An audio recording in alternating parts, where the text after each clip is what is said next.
सारांश। खंडकाव्य के आरंभ में कवि विश्व प्रवेश के अंतर्गत सर्वप्रथम शून्य जवाहरलाल नेहरू के निधन पर उन्हें सहअस्तित्व के सरगम, अहिंसा के अनूठे छंद, मानवता के संगम, जागरण के काव्य, युग की प्रेरणा, विधाता के उद्देश्य प्रेरण, प्रभु के रूप आदि विशेषणों से संबोधित करते हुए श्रद्धांजलि अर्पित करता है। कवि का स्मरण शून्य नेहरू के अलौकिक दिव्य पुरुष के रूप में अवतार से होता है, जिसमें सूर्य की ज्योति है, चांद की सुंदरता है, हिमालय का स्वाभिमान है, सागर की गंभीरता है, हवा की अबाध गति है, धरती सा धैर्य है। भारत की मिट्टी में उनका पालन पोषण हुआ। जन्मभूमि गंगा जमुना का संगम इलाहाबाद है। पूज्य बापू के कर्मयोग की प्रेरणा मिलती है। नेहरू और बापू का मिलन राम वशिष्ठ अथवा मोहन और युधिष्ठिर के समान है, यथा उसका आशीष और तेरा नतमस्तक ही करता प्रणाम। यों लगा कि जैसे गुरु वशिष्ठ के चरणों पर हो झुके राम, अथवा मोहन के चरणों पर हो झुका युधिष्ठिर का माथा, या खोज रहा हो फिर भारत अपनी खोई गौरव गाथा। शून्य नेहरू के अखंड ज्योति के रूप में इस धरधाम पर अवतरित होने पर कवि कल्पना के अनुसार भारत का खंड खंड अपने अखंड दिव्य रत्नों को नायक पर न्योछावर करने को आतुर हो उठा है। अहिंसा के अग्रदूत को शिवाजी की तलवार सौंपने की योजना महाराष्ट्र बनाता है तो उसे शांति और अहिंसा के युग के लिए अनुपयुक्त बतलाया जाता है। इस पर महाराष्ट्र हिंसा और अहिंसा को परिभाषित करता है। अत्याचारी के चरणों पर झुक जाना भारी हिंसा है। पापी का शीश कुचल देना जो हिंसा नहीं अहिंसा है। तदंतर अतीत से प्रेरणा लेकर वर्तमान परिवेश में नया मोड़ देने और स्वतंत्रता प्राप्ति के लिए प्रेरित करने हेतु गुरु रामदास की राष्ट्रीय चेतना, संत ज्ञानेश्वर का कर्मवाद, लोकमान्य तिलक का करे या मरो का उपदेश आदि सब कुछ लोकनायक पर न्योछावर किए जाते हैं। फिर राजनीति के रूप में संघर्षों से टकराने की क्षमता प्रदान करके उसके लिए राजस्थान लोकनायक को मंत्र देता है, ले लो मेरे जीवन की निधि, जीवन का रंगढंग ले लो, यदि पड़े जरूरत ऐसे में तो मेरा अंगंग ले लो। आखिर यह सब कुछ भारत की माटी की ही तो माया है।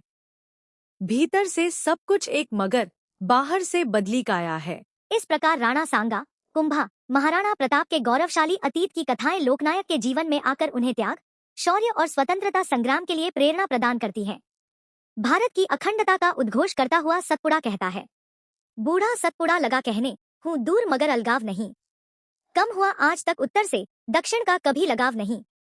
लोकनायक शून्य जवाहरलाल के सार्वभौमिक व्यक्तित्व के निर्माण में दक्षिण भारत के जगतगुरु शंकराचार्य, रामानुज आदि का व्यापक प्रभाव रहा।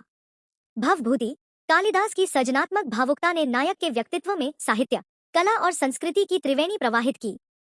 अपर, द्वारा, संपर्क का मंत्र मिला।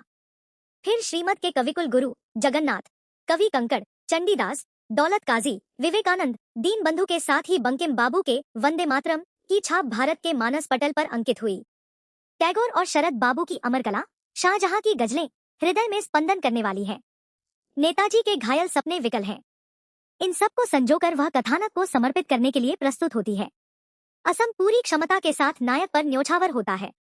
वह कहता है, मेरी हर धड़कन प्यासी है तेरे चरणों के चुंबन को, खेती तैयार खड़ी है रे जनमन के स्नेह समर्पण को। तदंतर बिहार भगवान बुद्ध के उपदेश, गोपा के आंसू, राहुल की तुतली बोली, तीर्थंकर महावीर के उपदेश, पाटलिपुत्र का गौरवमय इतिहास, मगध की ममता, बिंबिसार की आत्मकथा, समुद्रगुप्त का यश, चंद्रगुप्त का शौर्य, कौटिल्य के सपने, अशोक की सत्य और अहिंसा, पुष्यमित्र की वैदिक संस्कृति का शिरजा, पतंजलि का चिंतन, नालंदा का विज्ञान और कला के तत्व, विद्याप्ति की भावुकता लेकर आनंद भवन में कथानक संगम के राजापम शून्य नेहरू पर न्योछावर करता है। उत्तर प्रदेश नायक को अपनी गोद में पाकर अपने को धन्य मानने लगा है। तीर्थराज प्रयाग के संगम पर करोड़ों की भीड़ इकट्ठा हो गई। मथुरा, वृंदावन और अवधपुरी की गलियों में चर्चा होने लगी कि द्वापर और त्रेता के शक्तिशाली कृष्ण और राम अब नए रूप में अवतरित हो गए हैं। तुलसी के रामचरितमानस का सपना साकार हो गया है। सूर के गीतों के फूल बरसने लगे हैं। सारनाथ के सपने जाग उठे हैं। मगहर से कबीर ने उपदेश दिया, हिंदू मुस्लिम, मंदिर मस्जिद, काबा काशी का क्या झगड़ा, भूल से मोल न तू लेना, मजहब का यह रगड़ाजगड़ा। गंगा तट पर बैठे विदुर के नाना से हाँ भरता हुआ बोला कि अब भारत की आजादी का शीघ्र ही हल निकलने वाला है और 1857 शून्य के बलिदान का शीघ्र ही फल मिलेगा। बूढ़ी झांसी की रानी की आंखों के सपने टपक पड़े। रेती कलपति झांसी की रानी 57 की कुर्बानी के रूप में राखी लेकर प्रस्तुत हुई। विद्रोह की आग फैलाने वाले तात्या टोपे मेरठ की चिंगारी लेकर स्वागत में पहुंच गया। संकोची पंजाब आजाद की दुल्हन के डोले को कंधे पर लेने के लिए उत्साह में पहुंच गया और कहने लगा कि जहां लाला लाजपत राय, सरदार भगत सिंह जैसे बहादुर हैं, वहां लज्जा लुटने का कोई प्रश्न नहीं है। जिस पंजाब पर पोरस की बिजली टूटी थी, सिकंदर की तलवार जहां घबराकर लौट गई थी, जहां पर सेल्यूकस की किस्मत फूटी थी, जहां पर कौटिल्य शास्त्र का महामंत्र सर्वप्रथम उद्घोषित हुआ था, जहां पर हड़प्पा और मोहनजोदड़ो के खंडहर विश्व की प्रथम सभ्यता का नेतृत्व करते हैं, वह गुरु नानक और अर्जुन देव के आशीर्वादों तथा अपने विभाजन की करुण कहानी को लेकर कथानक के समक्ष श्रद्धावंत होता है। अपने अतीत की भूलों का बोझ लादे हुए कश्मीर प्रायश्चित करने के लिए प्रस्तुत होता है। अपने निश्चय का उद्घोष करता हुआ बोल उठता है, गैरों की मर्जी से बदले ऐसी मेरी तकदीर नहीं। भारत से विलग कभी होगा कश्मीर नहीं, कश्मीर नहीं। कुरुक्षेत्र करवट लेकर अत्याचारी दुर्योधन के पैशाचिक उत्पातों का अंत करने के लिए कथानक को अर्जुन रूप से संबोधित करते हुए बोला कि तुम पर चक्र रूपी चक्र सुदर्शनधारी मोहन गांधी जी की कृपा है। तुम गीता के कर्मयोगी मानवता की दिव्य ज्योति और जीवन दर्शन के लिए आओ, तुम्हारा स्वागत है। घायल दिल्ली बर्बादी से दबी है, लाल किला अपराधी की भांति खामोश खड़ा है। अपने अपने अतीत की दर्दभरी कहानी को याद करता हुआ वह अपनी ऐश्वर्यहीनता की विवशता का दिग्दर्शन करते हुए बोल उठा है, कैसे दे दूं मेरे मालिक हिंसा की घृणित कहानी को।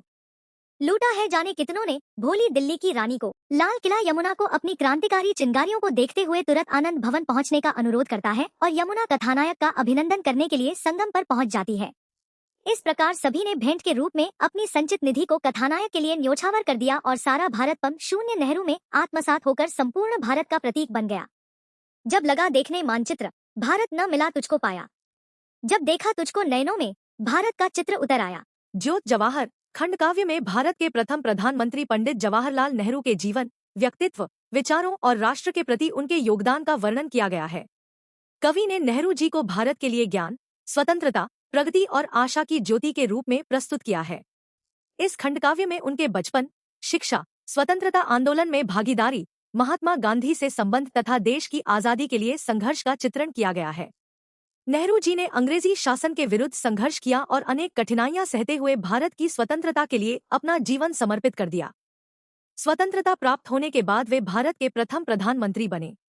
उन्होंने देश को आधुनिक, वैज्ञानिक, लोकतांत्रिक और प्रगतिशील बनाने का प्रयास किया। उन्हें विशेष रूप से बच्चों से बहुत प्रेम था, इसलिए बच्चे उन्हें चाचा नेहरू कहकर पुकारते थे। इस प्रकार ज्योत जवाहर का मुख्य भाव यह है कि जवाहरलाल नेहरू का जीवन भारत के लिए एक प्रकाश ज्योति के समान था, जिसने देशवासियों को स्वतंत्रता, विकास, विज्ञान, शिक्षा और आधुनिक भारत के निर्माण की दिशा दिखाई।